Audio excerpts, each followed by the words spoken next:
జాగ్రత్తగా వినాలని మీ అందరికీ మనవి చేస్తున్నాను.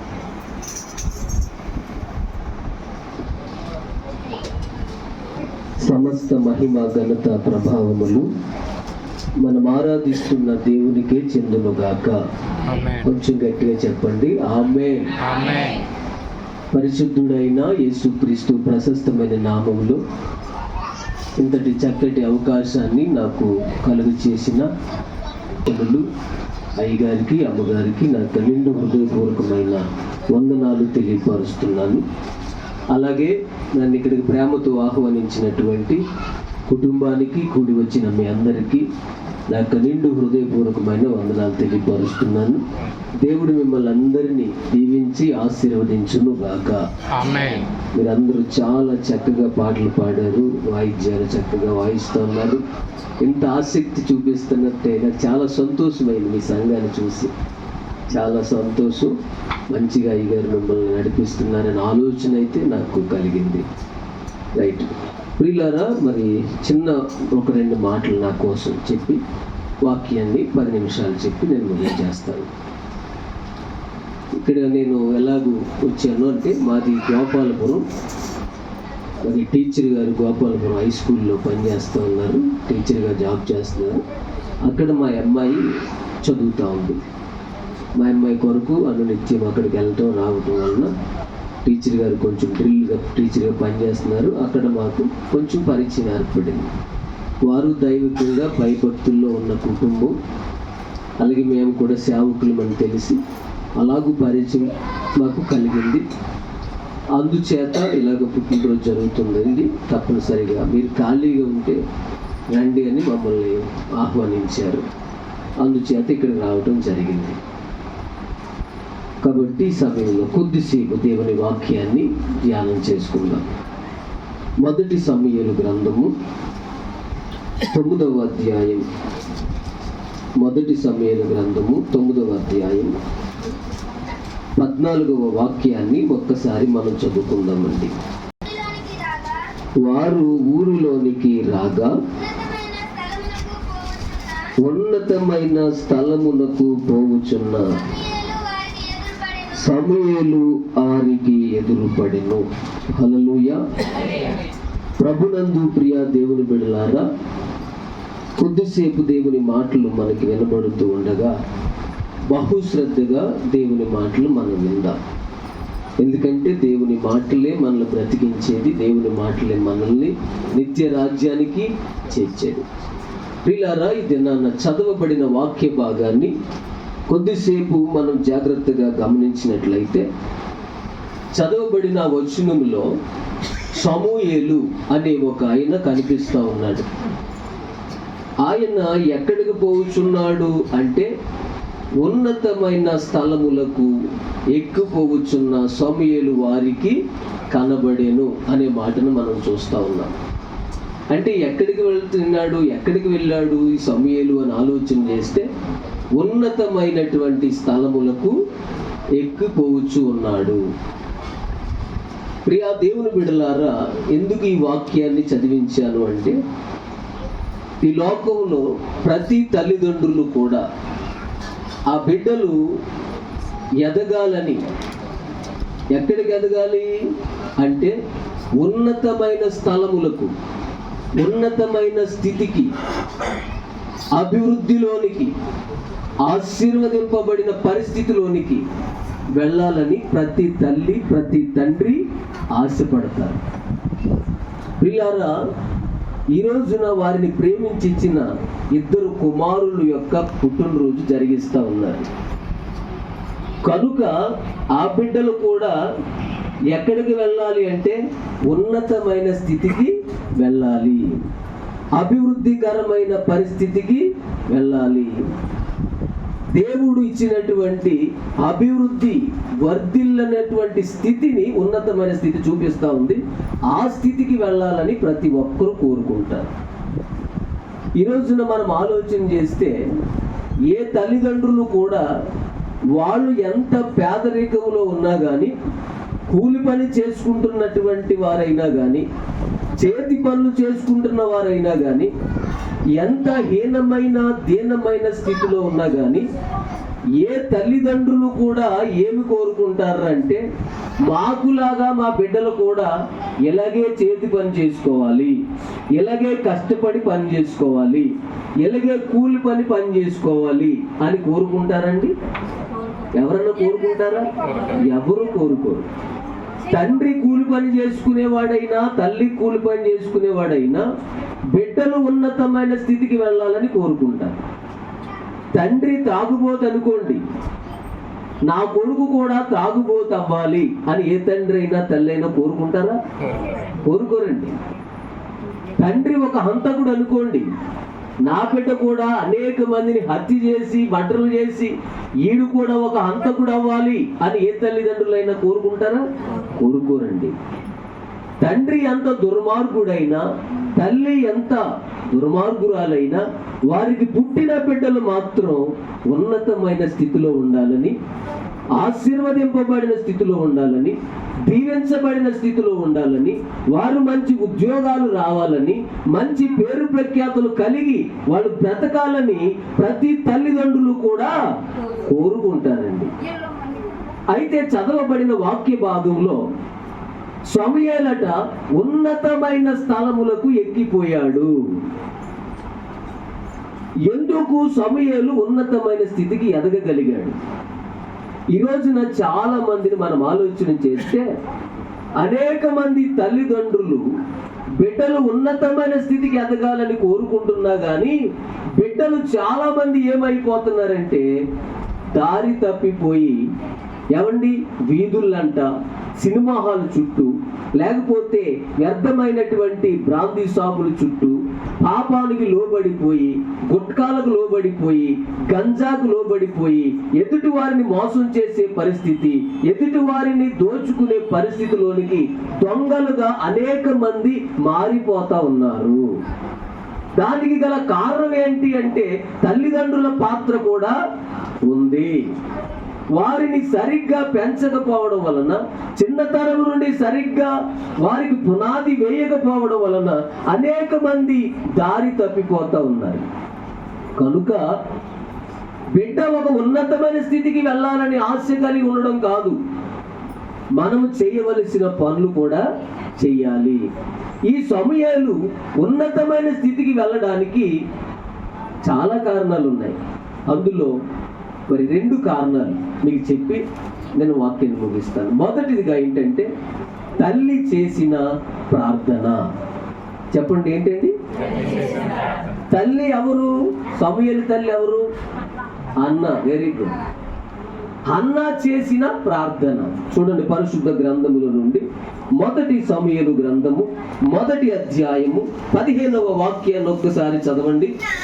అన్న అది కాదు, నా ఏలినవాడ, నేను మనోదుఃఖము గలదానినై ఉన్నాను. నేను ద్రాక్షారసమునైనను మద్యమునైనను పానము చేయలేదు, కానీ నా ఆత్మను యెహోవా సన్నిధిని కుమ్మరించుకొనుచున్నాను. కుమ్మరించుకుంటా ఉంది, తన ఆత్మను దేవుని సన్నిధిలో కుమ్మరిస్తూ ఉంది. ఇది దేనికి సాదృశ్యంగా ఉందంటే ప్రార్థనకు సాదృశ్యంగా ఉంది. తన ఆత్మను దేవుని సన్నిధికి వెళ్ళి దేవుని దగ్గర అంగలారుస్తూ ఉంది, దేవుని దగ్గర కన్నీరు కారుస్తూ ఉంది, దేవుని దగ్గర కుమ్మరిస్తూ ఉంది. అయ్యా, నాకు ఒక బిడ్డను దయచేయి, ఆ బిడ్డను నాకు దయచేస్తే ఆ బిడ్డను నీకు ప్రతిష్ఠిస్తాను, ఆ బిడ్డను నీకు ప్రతిష్ఠిస్తే ఆ బిడ్డ ఉన్నతమైన మంచి ప్రయోజకుడు అవుతాడు అని చెప్పి ప్రార్థన చేస్తూ ఏడుస్తూ కుమ్మరిస్తూ ఉంది. ఈ లోపల అక్కడ దైవజనుడు వచ్చి, అమ్మ నువ్వేం తాగొచ్చావా అలాగే ఇలాగని కొన్ని మాటలు అన్నాడు. లేదయ్యా, నేను మద్యపానమునైనను ఏమీ నేను పుచ్చుకోలేదు, నా ఆత్మను దేవుని సన్నిధిలో కుమ్మరిస్తూ ఉన్నాను. కుమ్మరింపు అనగా దేనికి సాదృశ్యంగా ఉందంటే ప్రార్థన. అంటే అన్న సమూయేలు ఉన్నతమైన స్థితికి ఎదగడానికి, అభివృద్ధి పొందడానికి తల్లిగా ఆమె చేసిన ప్రాధాన్యత, తల్లిగా ఆమె చేసిన కార్యం ఏంటి అంటే ప్రార్థన. ఈ రోజున ఇక్కడ కూడి ఉంటున్న మీరైనా పిల్లలు ఎన్నోసార్లు ఈ మాటలు మీరు వినే ఉంటారు.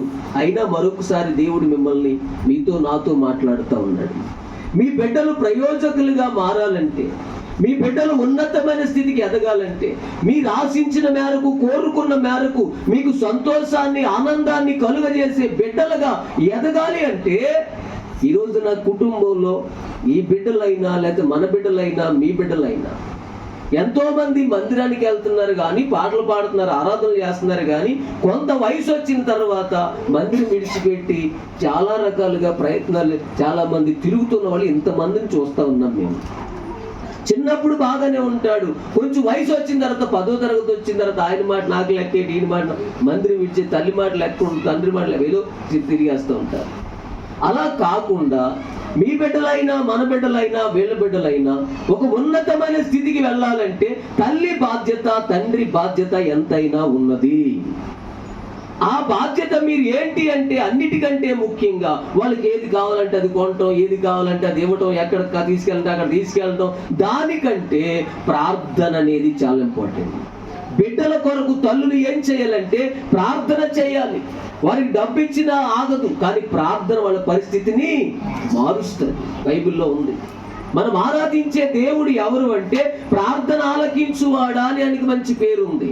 నీ బిడ్డల కొరకు ప్రార్థన చేస్తే ఆ ప్రార్థన దేవుడు ఆలకించి నీ బిడ్డలను ప్రయోజకురాలుగా చేస్తాడు. వాక్యం వింటున్న ప్రియులారా, ఇర్మియా గ్రంథం 9వ అధ్యాయం 20వ వచనంలో అంటాడు, స్త్రీలారా ఏం చేయాలి చూడండి, రేయి మొదటి జామున లేచి, ఇర్మియా గ్రంథం 9:20, స్త్రీలారా యెహోవా మాట వినుడి, మీరు చెవియొగ్గి ఆయన నోటి మాట ఆలకించండి. మీ కుమార్తెలకు రోదనం అనగా ప్రార్థన చేయడం, అంగలార్చడం నేర్పండి. నేర్పుడి అంటే ఏమి నేర్పమన్నారు ఇక్కడ? ప్రార్థన నేర్పండి మీ పిల్లలకి. ఉదయకాల సమయంలో లేచిన వెంటనే అమ్మా మోకరించండి, లేదా తండ్రి మోకరించండి అని నీ బిడ్డలు మోకరింపజేసి ప్రార్థన నేర్పించాలట. ఏం నేర్పాలండి? ప్రార్థన నేర్పాలి. ప్రార్థన తల్లికి చేయటం వస్తే పిల్లలు చేస్తారండి. తండ్రి ఏమి చేయటం చూచున్నో కుమారుడు అదే చేస్తాడట. నువ్వు ప్రార్థన చేస్తే, నీ తండ్రి ప్రార్థన చేస్తే పిల్లలు కూడా ఏం చేస్తారండి? ప్రార్థన చేస్తారు. రేయి మొదటి జామున లేచి మన పిల్లలకి ప్రార్థన నేర్పాలి. అన్న ప్రార్థన చేసింది, అందుకే సమూయేలు ప్రయోజకుడయ్యాడు, ఉన్నతమైన స్థితికి ఎదిగాడు. ప్రియా దేవుని బిడ్డలారా, మన ఇంట్లో కూడా ఏముండాలంటే ప్రార్థన ఉండాలి. ఏ ఇంటిలో అయితే ప్రార్థన ఉంటుందో, ఏ బిడ్డలు అయితే ప్రార్థన నేర్పుతారో వాళ్ళు తప్పనిసరిగా ఉన్నతమైన స్థితికి ఎదుగుతారు. పెద్దవారైనప్పుడు తొలగిపోయే అవకాశాలు ఉండవు. కాబట్టి మనం ఏం చేయాలంటే పిల్లలకి ప్రార్థన నేర్పాలి. రెండవది, ద్వితీయోపదేశకాండం 6వ అధ్యాయం 6వ వచనంలో నువ్వు కూర్చున్నప్పుడు, నువ్వు లేచినప్పుడు, పండుకున్నప్పుడు, మార్గంలో వెళ్ళినప్పుడు, వచ్చినప్పుడు మీరేం చేయాలంటే దేవుని యొక్క ఆజ్ఞలను లేదా వాక్యమును మీ బిడ్డలకి నేర్పవలను అంటారు. అంటే దేవుని వాక్యాన్ని మన బిడ్డలకు కూడా నేర్పాలి. ఈ రోజున మనం ఏం నేర్పుతామండి? ఏమంటే చిన్న పిల్లలకి తాత, మామ, అమ్మ అంటున్నాడు అనుకోండి, చాలా మంది అంటారు. ఆ మధ్యలో ఒక ఇంటికి వెళ్ళాను, ఆడు కొంచెం అప్పుడప్పుడే మాట్లాడుతున్నాడు, ఆ చంటి పిల్లోడు. వాళ్ళ అత్త వాళ్ళ అమ్మ ఒళ్ళో కూర్చోబెట్టుకుని ఆ బుడ్డోడితో లేదా పిల్లోడితో అంటుంది, రే మీ మామయ్య వచ్చాడు రా, మీ మామయ్య పిల్లెత్తాడేమో అడుగు అంటుంది. ఎప్పుడు? ఆ చిన్నప్పుడే, సంవత్సరం లోపున్నాడు ఆడు. ఆత్మమ్మ తాతయ్య అలా అంటున్నాడు, అంతే. ఒక సంవత్సరం దాటి ఉంటాయేమో. ఇవి నేర్పుతున్నారు చాలా మంది. లేదంటే కట్నం ఎంత ఎత్తాడు అడుగు, ఇప్పుడే రాసేసుకుందాం అని ఎలాకోలాలు ఆడుతూ ఉన్నారు. అది కాదండి నేర్పవలసింది. ప్రార్థన నేర్పాలి. అయ్యా ఇదిగో పలానా ఇలా ప్రార్థన చేయాలి, ఇలా ఉండాలి, ఇలా చేయాలని ప్రార్థన నేర్పాలి. బిడ్డలు గర్భములో ఉండగా రెబెకా ఏం చేసింది? ప్రార్థన చేసింది. మనోహ భార్య గర్భములో ఉండగా ప్రార్థన చేసింది. ఎలిజబెత్, యోహానులు ఆ బిడ్డలు ప్రియులారా లోపల ఉండగా, జకర్యా, ఎలిజబెత్ భార్య భర్తలు ఇద్దరు గర్భములో బిడ్డలు ఉండగా ప్రార్థన చేశారు. బిడ్డలు బయటకు వచ్చిన తర్వాత కాదు, గర్భములో ఉండగానే మనం ప్రార్థన చేయాలి. ఒకవేళ తెలియక చేయకపోతే వాళ్ళు పుట్టిన తర్వాత ఎదుగుతున్నప్పుడైనా వాళ్ళ కొరకు ప్రతి తల్లి, ప్రతి ఒక్కరూ కూడా ప్రార్థన చేయాలి. సమూయేలు ఉన్నతమైన స్థితికి ప్రయోజకుడిగా మారటానికి నెంబర్ 1 ప్రార్థన చేసింది. రెండో మాట చెప్పి ముగించేస్తాం త్వరగా, అయ్యగారు కూడా ఉన్నారు. చూడండి, మొదటి సమూయేలు గ్రంథం 3వ అధ్యాయం 19వ వచనం ఒకసారి చదవండి. సమూయేలు పెద్దవాడు కాగా యెహోవా అతనికి తోడై ఉన్నందున అతని మాటలలో ఏదియు తప్పిపోలేదు. చదవబడిన వాక్య భాగంలో చూడండి ప్రియులారా, అక్కడ ఏమని ఉందంటే సమూయేలు పెద్దవాడు కాగా, పెద్దవాడు అయ్యాడంట. సమూయేలు క్రమక్రమంగా పెద్దవాడు అయ్యాడు. పెద్దవాడైనప్పుడు ఏం జరిగిందంట? యెహోవా అతనికి తోడై ఉన్నందున, దేవుడు సమూయేలుకు తోడై ఉన్నాడు. రెండో మాట, అందుచేత సమూయేలు గారు ఏమయ్యాడు? ప్రయోజకుడయ్యాడు. ఇప్పుడు ఈ బిడ్డలు కూడా పుట్టినరోజు జరుపుకున్న ఈ బిడ్డలైనా, మన బిడ్డలైనా, మీ బిడ్డలైనా ప్రయోజకులు అవ్వాలంటే ఎవరు తోడై ఉండాలి? దేవుడు తోడై ఉండాలి. ఎవరు? రాజకీయ నాయకులు, లేకపోతే మన పెద్దలు, మన తాతలు, మన ముత్తాతలు, వీళ్ళు కాదండి. కొంతమంది అనుకుంటారు నాయకుడు తోడైంటే చాలు, లేకపోతే వీళ్ళు తోడైంటే చాలు. అది కాదండి. వివరించడానికి చాలా చక్కగా వివరించాలని సమయం తక్కువ ఉంది అని చెప్తున్నాను. మనం వాళ్ళ తోడై ఉండాలి, వీళ్ళ తోడై ఉండాలని కాదు. దేవుడు తోడై ఉంటే మన బిడ్డలు ప్రయోజకులు అవుతారండి, ఉన్నతమైన స్థితికి ఎదుగుతారు. సమూయేలుకి పెద్దవాడైనప్పుడు ఎవరు తోడుగా ఉన్నారంట? దేవుడు తోడుగా ఉన్నాడు. కాబట్టి దేవుడు ఒకరికి తోడై ఉండాలంటే ఏం చేయాలి? సామెతల గ్రంథము 3వ అధ్యాయం 32వ వచనం చూడండి. కనుక తోడై ఉంటే ఏమవుతాడో ఒక మాట చూడండి పిల్లారా, త్వరగా సామెతలు 3:32.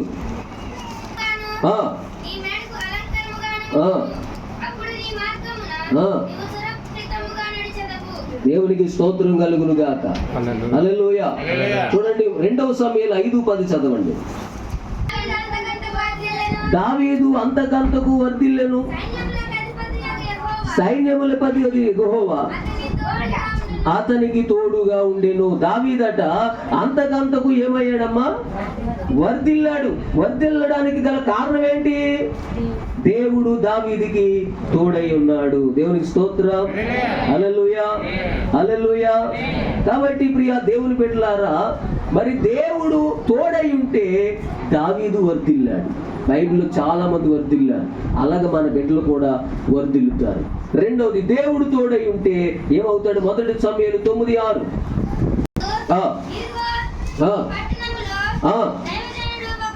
దైవజనుడు ఒకడు ఉన్నాడు, అతడు బహుగనుడంట. ఎవరతను?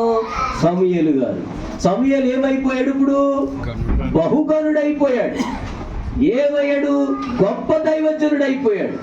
బహుగనుడు. దేవుడు తోడై ఉంటే ఒకటి వర్ధిల్లుతారు, రెండోది బహుగణమైన వారిగా మార్చబడతారు. 3వ మాట 9:9 చదవండమ్మా. అదిగోండి ప్రవక్త అయిపోయాడు. ఏమైపోయాడమ్మా? దీర్ఘదర్శి. రాజులను, అనేక మంది దైవ సేవకులను అభిషేకించేటువంటి గొప్ప ప్రవక్తగా మారిపోయాడు. ఎందుకయ్యాడు అంటే దేవుడు అతనికి తోడై ఉన్నాడు. మరి ఎవరికి దేవుడు తోడుగా ఉంటాడు? సామెతలు 3:32 చదవండి. కుటిల వర్తనుడు యెహోవాకు అసహ్యుడు, యథార్థవంతులకు ఆయన తోడుగా ఉండెను. చాలండి. ఇప్పుడు ఆ బిడ్డలకు తోడై ఉండి దేవుడు సమూయేలుకు తోడై ఉన్నట్టుగా, సమూయేలు ప్రవక్త మరి ప్రయోజకుడైనట్టుగా ఈ బిడ్డలు కూడా, వీళ్ళ ప్రేమించిన బిడ్డలిద్దరూ ప్రయోజకులు అవ్వాలంటే దేవుడు తోడుగా ఉండాలి. దేవుడు తోడుగా ఉండాలంటే తల్లిదండ్రులు ఇద్దరు ప్రార్థన చేయాలి. తల్లిదండ్రులు ఇద్దరు కూడా యథార్థంగా ఉండాలి. ఆ బిడ్డలు కూడా యథార్థంగా ఉండాలి. యథార్థంగా ఉంటే దేవుడు తోడుగా ఉంటాడు. దేవుడు తోడుగా ఉంటే ఒకటి వర్ధిల్లుతారు, రెండవది గరుడుగా మార్చబడతారు, మూడవది ఏమవుతారమ్మా? ప్రవక్తలు అయిపోతారు, గొప్ప ప్రయోజకులు అవుతారు. కాబట్టి అలాగున దేవుడు ఆ బిడ్డలకు తోడుగా ఉండి ఈ కుటుంబాన్ని ఇంకా ఇప్పటికే ఒక ఉన్నతమైన స్థితిలో దేవుడు ఉంచాడు. రానున్న దినాలు ఇంకా ఉన్నతమైన స్థితికి దేవుడు తీసుకెళ్ళి ఆ బిడ్డలు ప్రయోజకులుగా చేర్చి దేవుని నామానికి ఆ తల్లిదండ్రులకు ఘనత, మహిమ, ప్రభావాలు దేవుడే కలుగు చేయనట్లుగా మనం అందరం ప్రార్థన చేద్దాం. దేవుడి వాక్యమును దీవించును గాక. మరొక పర్యాయం అవకాశం ఇచ్చిన దైవ సేవకులకు నాకు హృదయపూర్వకమైన వందనాలు తెలియజేస్తున్నాను. Thank you.